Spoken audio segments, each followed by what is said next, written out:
Well, it did turn out to be the starter, so no tapping would get it to fully operate. I could get it to just partially roll the motor over, but anyways, we got this bottom plate dropped off.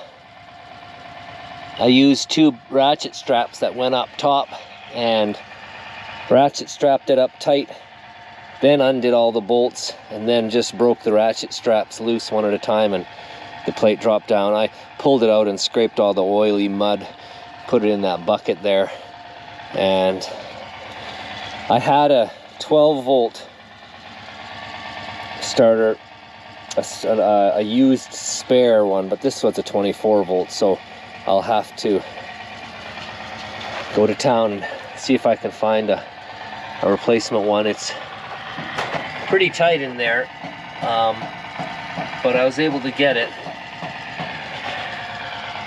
and probably good thing we got some of that oily mud cleaned out of the bottom there. It's probably been many years since that's been off. I haven't ever had it off. It's not the most ideal place, but at least we got it off while the weather was warm. Hopefully in the next few days I can find a starter for it, because it's supposed to get cold again. I don't really want this thing to stay here for the winter. I got this. This is a remanufactured one, and I was pretty surprised.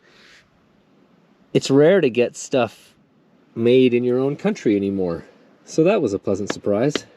Anyways, we'll see if we can get this installed. If I can get it installed and running, I think I'll put the skid plate on up in the yard, just because it's like a 3/4 inch piece of plate, and maybe I can do it a little bit safer up there. But it looks like it should fit. Everything seemed to be identical, so we'll get this thing in, and I was able to get a little bit more scraping done, but I think we're pretty well done for the season as far as this job anyways. But like I was saying in a previous episode, there's only so much time in the spring, so if I only have to now go down and knock those piles down a little bit, then that's a win for sure. So it's always a busy time in spring for a fella. Anyways, we'll go ahead and see if we can get this starter in.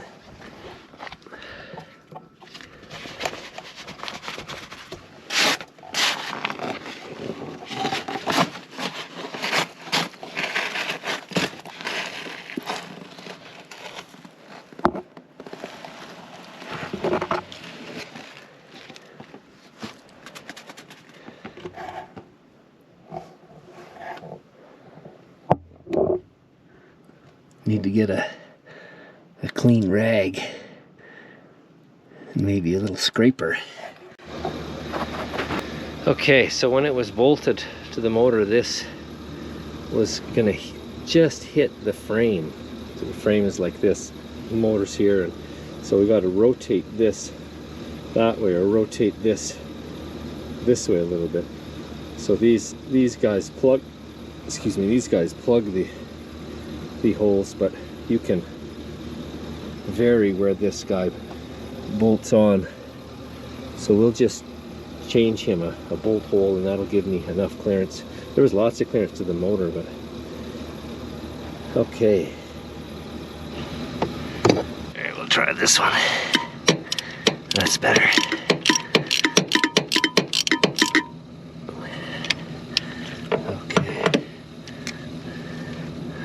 Alright, so I don't know if you can see, we just have enough clearance in between this solenoid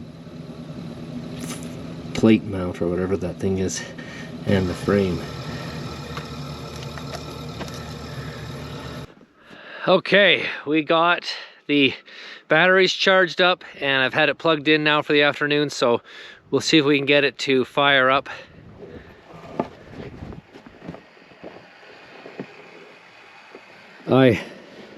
yeah, mistakenly left the key on, and then it didn't like that. Anyways, here's the starting procedure. This has to be up, that has to be in neutral.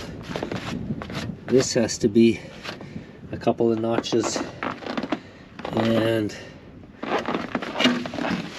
here's the power kill. There we go.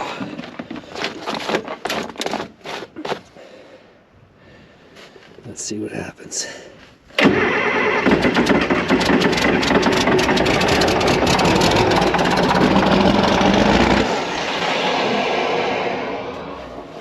Not quite.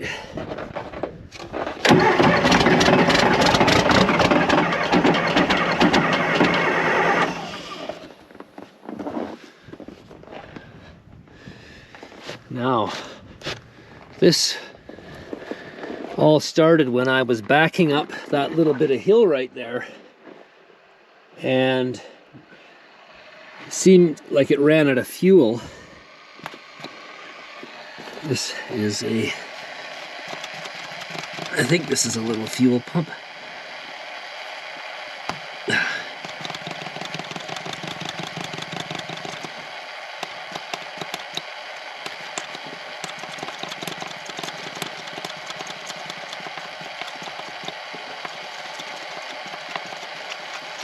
There we go. It sounds like it's...